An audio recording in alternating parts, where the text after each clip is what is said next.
Hey guys, today's adventure, we're at the Castello di Brescia, overlooking the town of Brescia, Italy. It is raining. I'm going to do the best I can. I'm going to walk around as much as I can, see what's available to me. I already know the two museums are not open on Monday, so I won't be able to go in there, but I will do the best I can.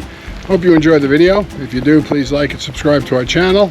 Definitely leave us a comment. Check out all our other videos, and I will catch up to you next time. Bye-bye. I drove to the castle and was able to park on the street for no charge. I found a path and just started walking. The hill where the castle stands was inhabited as early as the Bronze Age. A Celtic temple was dedicated to the god Bergamus, was later built there.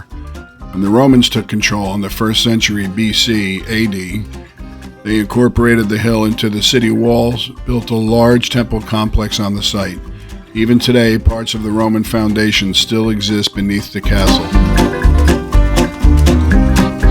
The actual castle began taking shape in the Middle Ages. It became a strategic military stronghold overlooking Brescia. During the Visconti rule in the 14th century, major fortifications were added. The central keep was built. This period gave the castle its core medieval identity. Between the 1400s and 1700s, Brescia came under the Republic of Venice for about 400 years. The castle was heavily expanded with massive defensive walls and bastions. Advanced military architecture for artillery warfare was added. These Venetian additions made it into one of the largest fortified complexes in Italy. The Austrian and Napoleonic period, between 1700s and 1800s, the control shifted between the Napoleonic and Austrian forces. The castle continued to serve as a military garrison and prison. During the Italian Risorgimento in the 1800s, it played a role in conflicts like the resistance against Austrian rule.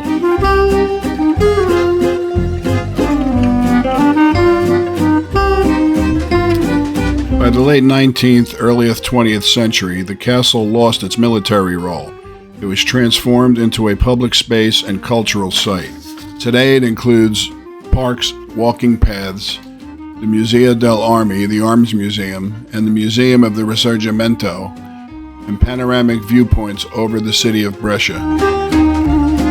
Because of its commanding position above the city, the castle is often called the Falcone d'Italia, the Falcon of Italy. Why it's so special? It's built on a site used for over 2,000 years, shows layers of Roman civilization, medieval warfare, Venetian military engineering, and it's one of the best and largest preserved fortresses in Europe. Castello di Brescia isn't just a castle, it's a timeline of Italian history, evolving from a sacred hill to a Roman site, a medieval fortress, and finally a modern cultural landmark.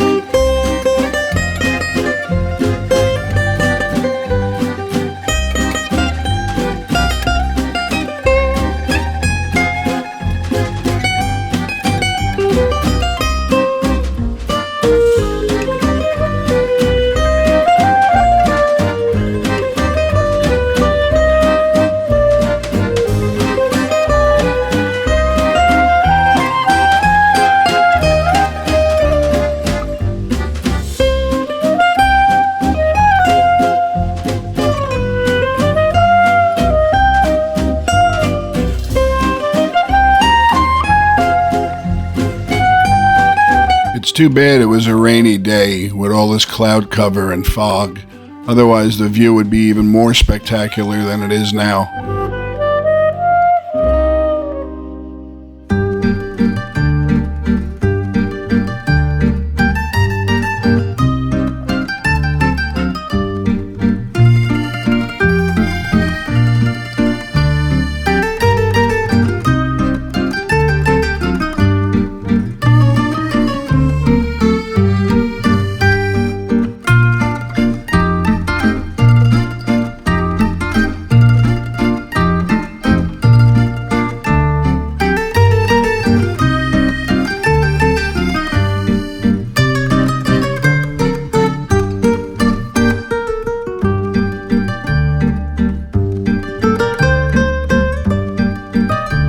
have no idea why you would come across a field of gorillas in a castle, but here you have it.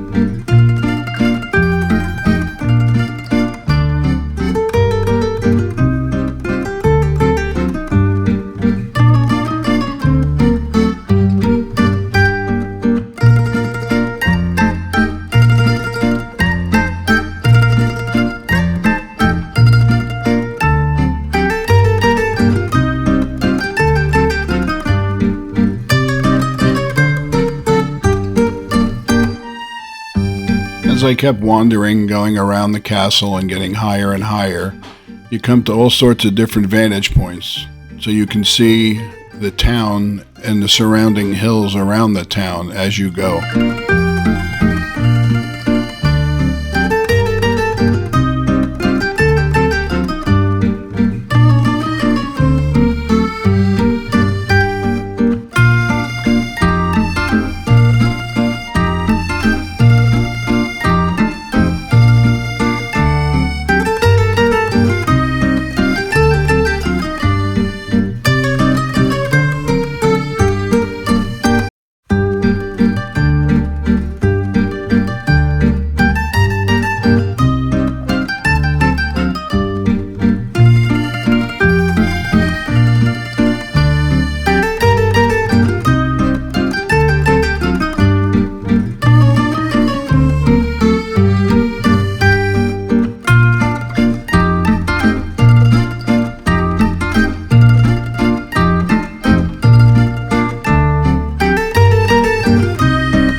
Locomotive in a castle on top of a hill.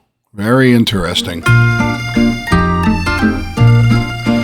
Hey guys, I'm back again. That was a bit challenging. The weather definitely was not on my side today, but I still walked around, a heavy drizzle. I did as much as I could, wandering. I didn't have a map, I was just following some of the signs. As I said, the two museums up here, the one for the locomotives, the railroads, and the other for the armory were closed, so I couldn't videotape them. I hope I showed you enough so you can get a feel. Definitely worth it to come hiking one afternoon.